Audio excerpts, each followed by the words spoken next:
신명기 18장 1절부터 14절까지입니다.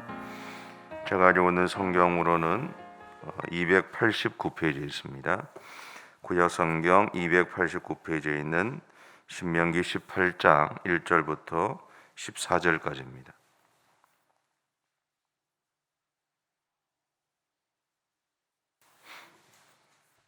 다 찾으셨죠?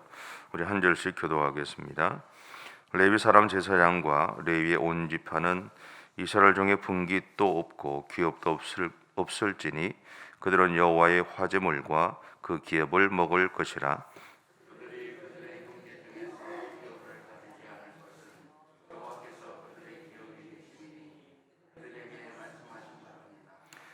제사장이 백성에게서 받을 몫은 이러하니 곧 그 드리는 제물의 소나 양이나 그 앞다리와 두 볼과 위라 이것을 제사장에게 줄 것이요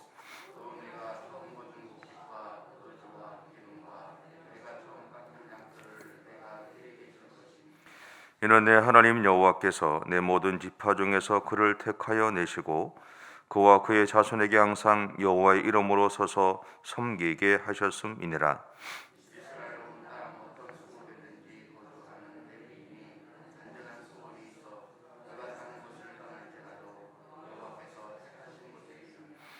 여호와 앞에 선 그의 모든 형제 레위인과 같이 그의 하나님 여호와의 이름으로 섬길 수 있나니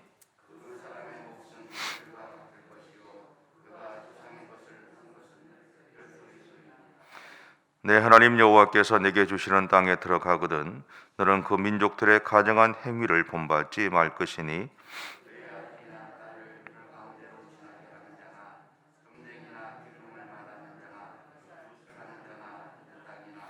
진언자나 신접자나 박수나 초혼자를 너희 가운데에 용납하지 말라.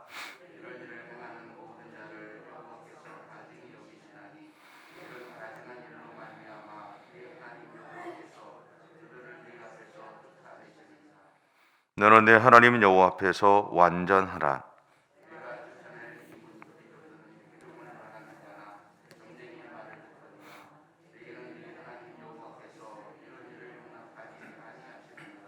아멘.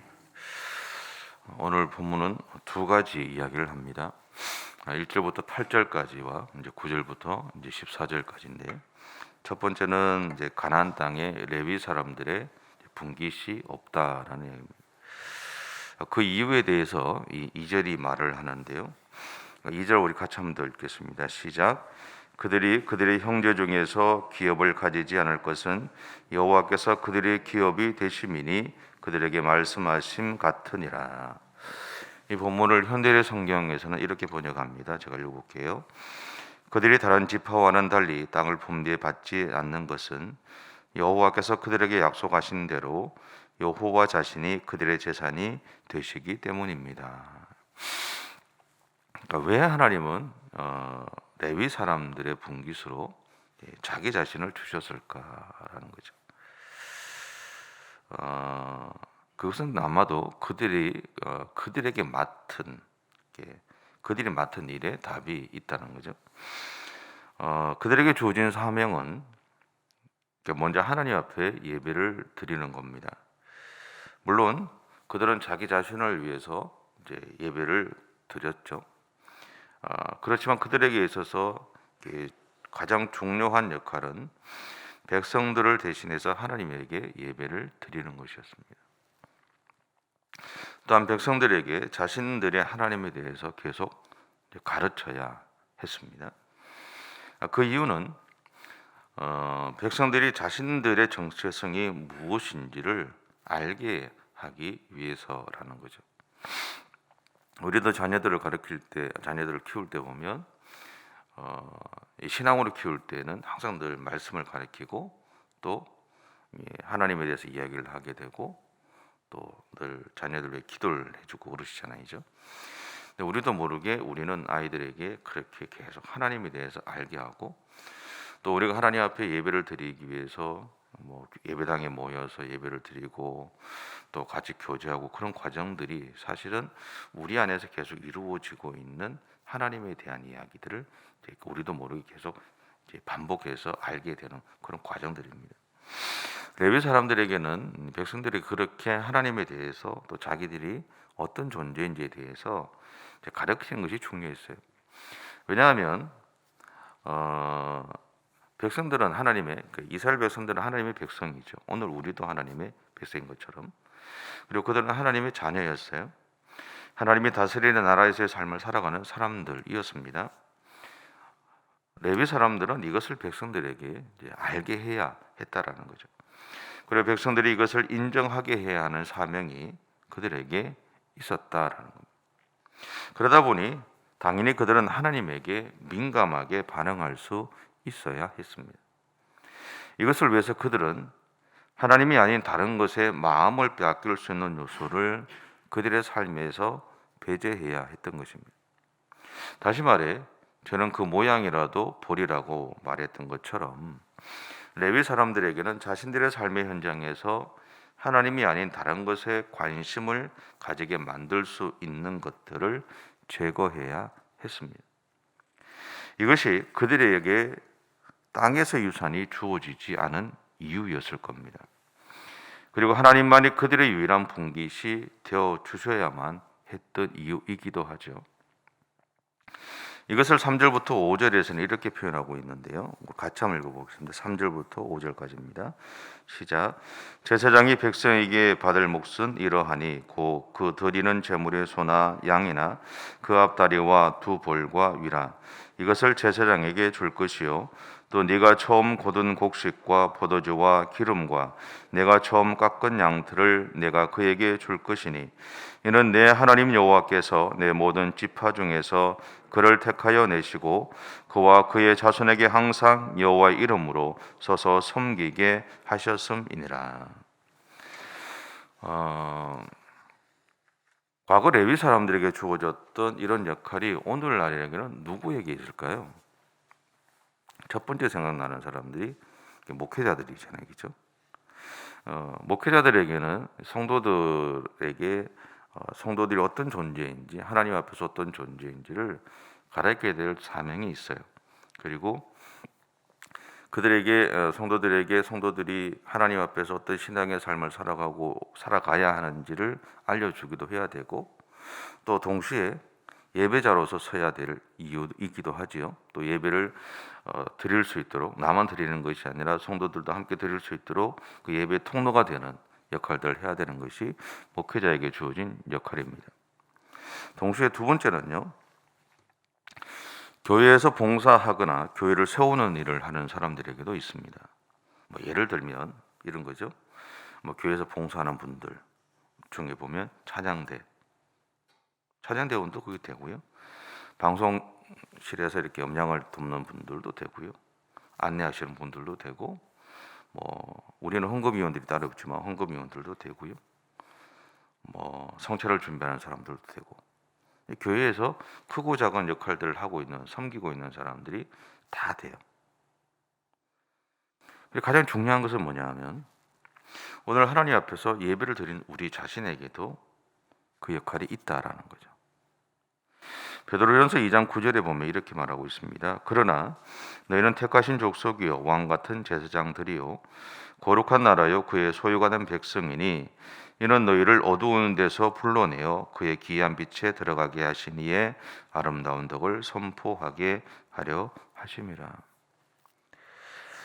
하나님은 예수 그리스도를 통해서 오늘 우리 모두를 예배자로 부르셨잖아요. 알고 계시죠? 그 결과 레위 사람에게 맡기셨던 사명이 오늘 예수를 믿고 있는 우리에게도 주어졌다는 사실들을 기억하셔야 돼요. 과거에는 레위 사람이라는 레위 지파라는 한 지파를 하나님이 분리시켜서 그들에게만 그 역할들을 주어지게 하셨지만 오늘날에는 예수 그리스도를 통해서 이 역할이 오늘 예수를 믿는 우리들 모두에게 동일하게 주어져 있다는 사실들입니다. 그래서 그렇기 때문에 우리는 교회에서 예배자로 서기도 하고요, 봉사자로 서기도 하고 가르치는 자로 서기도 하고 그렇게 하는 겁니다. 그러면서 그 시간들을 통해서 우리는 하나님을 높이는 삶을 살아가죠. 오늘 본문이 전하는 첫 번째 이야기는요, 그래서 하나님이 우리에게 자기 자신을 주셨다라는 것을 이야기하는 겁니다. 두 번째는요, 너희 하나님 앞에서 완전하라 그래요. 역시 9절부터 14절에 나오는 이야기인데요. 하나님은 이스라엘 백성들이나 오늘 우리에게 한 가지를 명령하십니다. 그것은 우리가 살아가는 세상에서 하나님을 기만하는 행위를 본받지 말라라는 것이죠. 곧 우리의 눈을 현혹시켜서 하나님의 방법이 아니라 보암직도 하고 먹음직도 한 바로 그 행동을 하도록 나 자신을 방치하지 말라라는 겁니다. 하지만 우리는 너무나 쉽게 그리고 나름대로 합리적인 이 대답을 가지고 내가 원하는 방법대로 살아가고 있는 것이 우리들의 모습이기도 하죠. 이러한 우리를 향해서 13절에서 하나님은 단호하게 명령하십니다. 13절 우리 같이 한번 읽어보겠습니다. 시작. 너는 내 하나님 여호와 앞에서 완전하라. 이 공동번역에서는 이 부분을 이렇게 번역합니다. 너희는 한 마음으로 너희 하나님 여호와만 섬기라. 그렇게. 다시 말해서 하나님은 우리에게 하나님만을 바라보고 하나님의 마음에 순종하며 살아가라고 말하고 있는 거죠. 이것이 오늘 본문이 우리에게 얘기하는 두 번째 이야기입니다. 그런데 여러분, 우리가 하나님 앞에서 하나님이 우리를 향해서 너 완전하라라고 이야기한다고 그래서 우리가 완전할 수 있나요?